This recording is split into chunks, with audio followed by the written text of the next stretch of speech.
大家好，我是阿妈，来更新周五的晚餐，大多是以蒸菜为主。我家里还有一个腊鸭腿，先放到锅里面煮上几分钟，去掉多余的盐分。这边就来处理一下水蒸蛋，准备3个鸡蛋，打到碗里面，加入一点点食用盐，先给它用筷子搅打3分钟，让蛋白蛋黄完全融合，蒸出来的口感才够细腻。再加入50-60度的热水，我倒水都是凭感觉的哈，就是你如果做不太确定，你就1:1.5。再用筷子搅拌均匀，上面打出来的浮沫要撇干净，不然蒸出来上面就是坑坑洼洼的。这边处理好以后，我们的腊鸭腿也已经煮好了，切成块。碗底下我垫的是提前泡发好放到冰箱冷冻的这个笋干，你也可以放香干，然后上面再放一点蒜末、姜片，撒一把辣椒粉，淋2圈生抽，再来一点牛羊豆豉，淋上茶油或者是食用油，一点点味精，上锅蒸上15分钟，再放一点茄子跟土豆一起蒸。这边切一个青红辣椒，酱汁就是放一点盐，一点白糖，挤上蚝油，淋上生抽、老抽，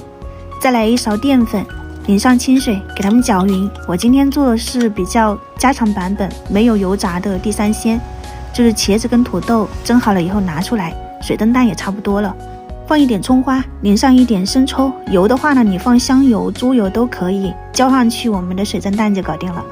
这边的茄子、土豆去皮后切成滚刀块，就可以开炒了。锅底热油，先放入青红辣椒煎一下，我还搅了一点姜蒜末放进去一起翻炒，把辣椒炒香，炒到断生。先把那个土豆放进去再煎一下哈，这样那个口感就会好吃很多。煎香了以后，就把我们蒸好的茄子也放进去，翻炒均匀，淋上酱汁，大火收汁。我的家常做法供大家参考，这个不用过油，味道也还蛮不错的。如果你能买到那种紫皮的茄子，炒出来会更好看。早上煮砂锅米粉的时候，剩了一半的这个肉末，先放进油锅里面炒出水分，放一点姜蒜末，切了一点这种长豆角，把它切碎一点，容易炒熟，翻炒均匀，尽量多炒一会儿，炒到口感软了就可以加入食用盐，先给它调一个底味，翻炒均匀。因为我后面是放一点这个早上剩下来的这个酸菜，一起翻炒它就比较容易下饭。如果你不放酸菜，就要淋一点生抽，撒上一点葱花就可以出锅了。大家喜欢口感软一点的，你就蒸30-40分钟，我蒸了20-30分钟左右，出锅以后给它拌一拌就可以开吃啦。1日3餐每天都要做，就是不知道吃什么买什么的时候，供大家参考一下。今天这个做菜顺序一个接一个，也挺方便的，可以去试一下。